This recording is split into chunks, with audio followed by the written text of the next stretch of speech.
Welcome back, everybody. This is Melanie Kelly with Let's Talk About Sex here on XFM 100.2. And I am joined in the studio with Emma Hogg. Hi. Hello. Hello again. Whoop, whoop. And I love that. I love that whoop whoop. I'm here. Whoop, whoop. Whoop, whoop. So basically, we are talking about infidelity and why do people cheat.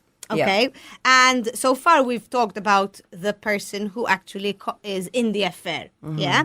And why that person does it most of the time because there's this element of uncertainty. Now let's go to the other end. Yeah. Yeah. Yeah. And how about the other person who's on the other end, the one who is cheated upon? Exactly. There's obviously hurt. Oof. And there's a lot of betrayal. Exactly. Okay. It's a trauma. It is a trauma. And I think one of the first questions that people ask is how? Yeah. How could they do this to me? Yes, Yeah. yes. And we were talking, and you mentioned the 1,000 cuts of the digital age. What's that? Can you explain it? Okay, so basically in the past, like a woman would sort of, or a man would sort of, well, usually it was a woman in the past because nowadays women have much more opportunity to cheat than we used to. Of course. So we're talking in the past. We're not being, sexist or whatnot. But obviously, as you're saying, in the past, many women would stay home. Yeah. Now, yeah. and obviously, if you Now stay home, there's we- no opportunity. Exactly. Now we travel for work, and Yes. we're working all day or Yes, wmore. So yes, there's yes. we're There's more of the meeting people. opportunity. Exactly. And plus we're earning our own income. So Yes, it's like yes. it makes it easier. So you were saying in the past. Yeah. So in the past, a woman could suspect that her husband was having an affair because maybe she would find like some lipstick on his collar, or she would come across like a receipt in his pocket or something. Perfume. Yeah, perfume or something. Give Okay, and away. she would, nowadays you can have those, like what are they called, like Pointers, hints, exactly clues. hints, Yeah. clues, like. But what we do is we go digging. Yeah. Because there's the phone, phone. there's the iPad, there's the Yes. laptop. So you go digging and you can find practically like, in chronological order of like how it happened, when it happened, where it happened, when he lied to you, what he was lying about. Or she. Or she. Or she. Or she. Okay. And So make sure you delete those messages. No, I'm joking. and so this is what this is a saying by Esther Perel. Yes. You know yes. Esther Perel. You were talking about it and I found that fascinating. Tell us about it. She's one of my mentors and she's amazing. Yes. Like Yes. she's worked Yes. with thousands of couples going through Yes. infidelity. She's the same one that Ken last week spoke about and he went to a workshop of hers. awesome. Fantastic. Cool. Yes. I know Ken. He's yes. cool. Yes, I know. He knows you too. He said you're cool too. So basically, she uses this saying. She says, it's 1,000 cuts because you're not just, suspecting that your husband's having an affair and then clarifying it, or your wife is having an affair. You suspect and then you find it. And Yeah. then And then it's- how long? And then okay, exactly. I it's get cut you. off the cut, off the cut, off the cut, off the cut.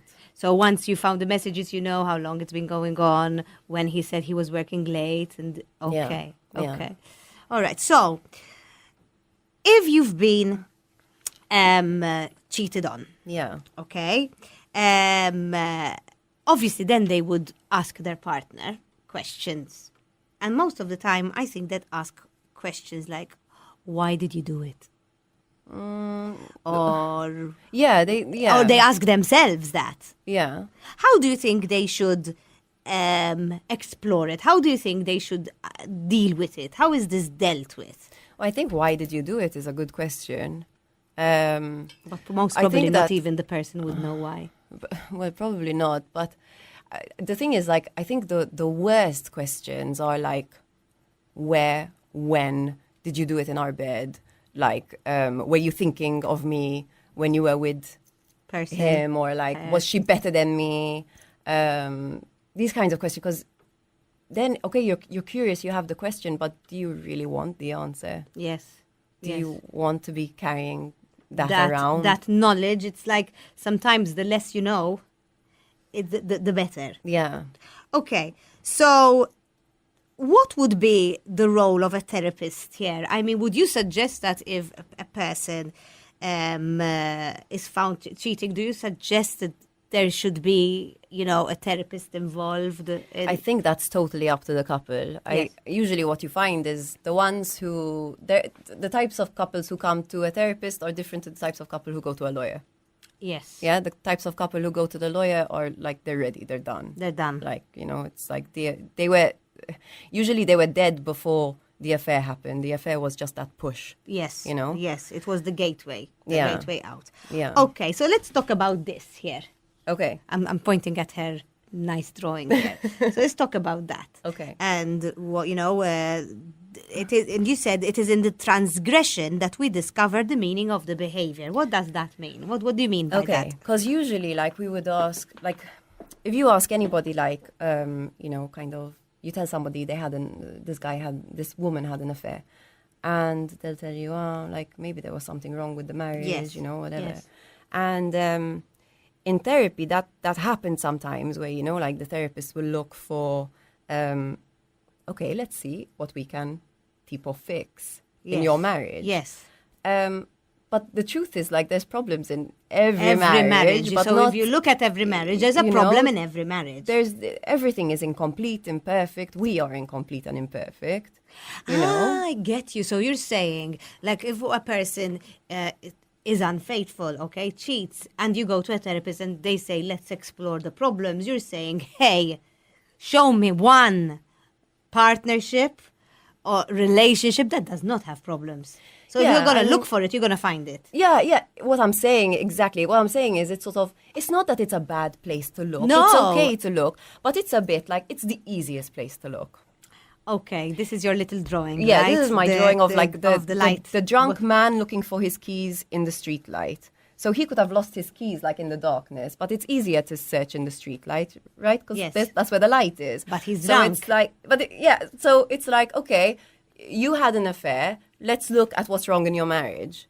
I mean, okay, but There could be something wrong which led to the obviously affair. there's going to be something But in the there's- marriage, like, kind of there always is, but kind of like, let's look at the transgression itself. Let's look at the person who had the affair.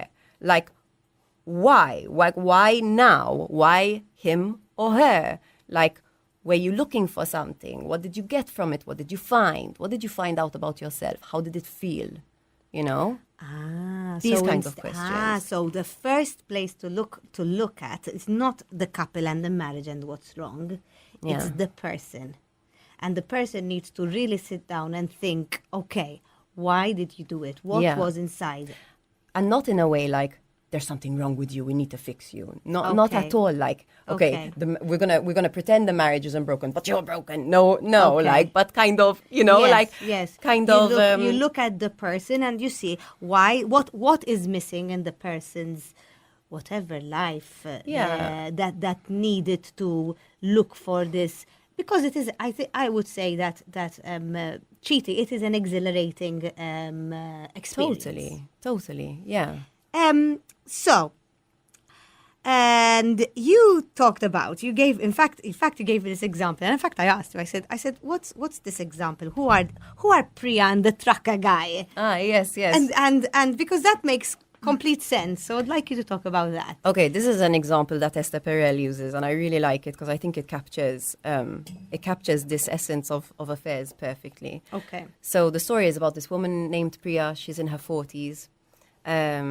And she's married to this, like, she describes him as, like, really good looking, like, really, like, good looking. This is a book? What is it? It's a book? It's a book? It's a couple she mentioned, I think, in one of her books. Okay. So it's a real life couple. Yeah, it's a real life couple that real she's life worked couple. with, That but she's obviously worked the with. names Of have course, changed. got changed. Okay. Good. So this Priya had an amazing, good-looking, gorgeous husband. Yeah, they both have good jobs, they make good incomes, they have kids who are, in their teens now, everything's okay, parents okay, blah, blah, blah. And yet, Priya is having an affair. With who? With this trucker guy. So this guy covered in tattoos, long, messy hair. So somebody completely not the person she would ever go for.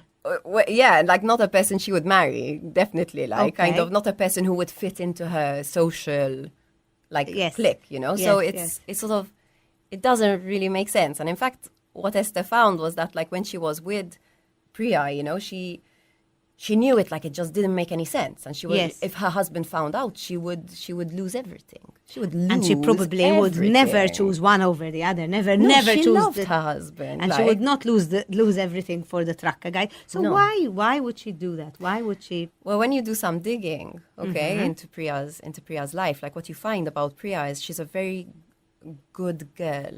Okay, now I know she's a woman, but I'm using the word girl because we learn our behaviors in childhood. Okay. So she always learned to do the right thing. So you always put somebody else's needs on top of yours.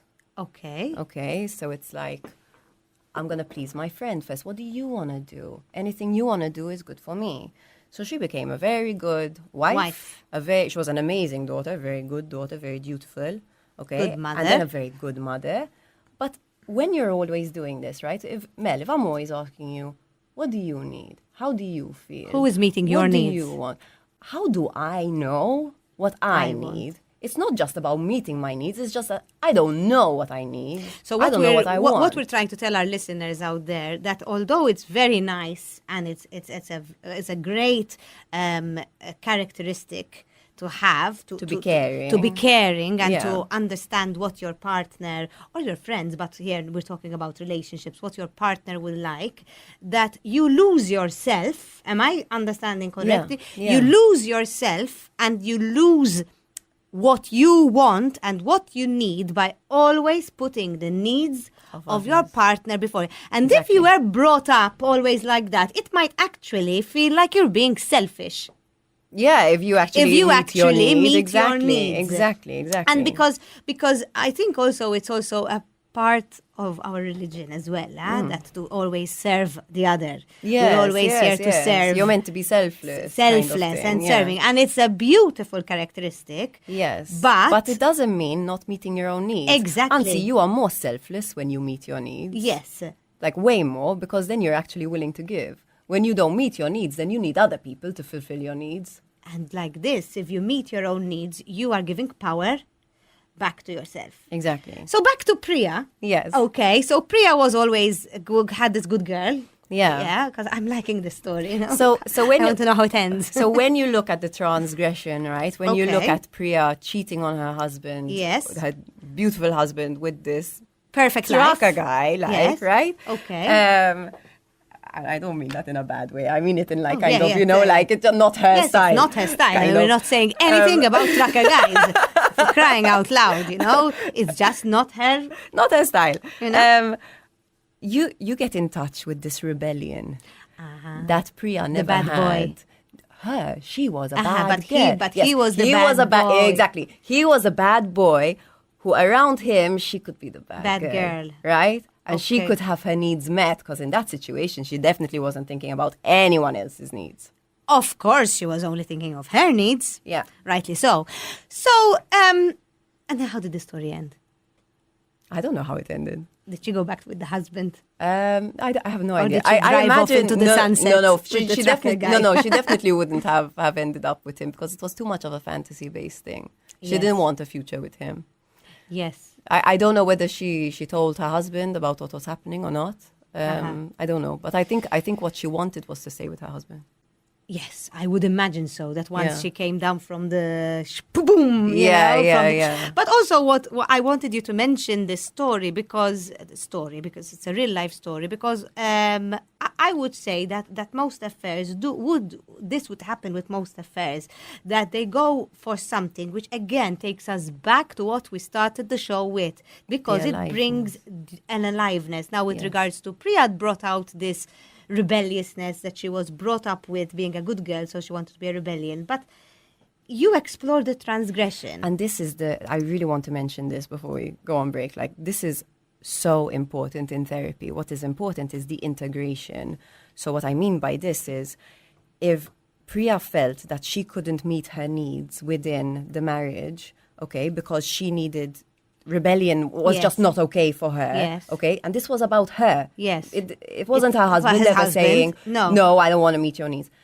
We need to integrate that rebellious nature into Priya, that she is still lovable even when she meets her needs. Even when she's selfish. So in fact, because we are going to go for a short break, in fact, my next question was going to be, so for all those people out there who don't have their needs met, because even if you want to cheat to feel alive, it's because you need you want your needs met. For example, I need to feel alive. I want to have my uncertainty. Yeah. So I think we're going to have some tips, aren't we? We have some tips on how to feel the uncertainty within a relationship that you have been in for a number of years, because you can still feel alive and still feel an element of uncertainty even if you've been with your partner for a very long time. So right after the break, okay, don't go anywhere, and we'll talk about that. Whoop, whoop. Whoop, whoop.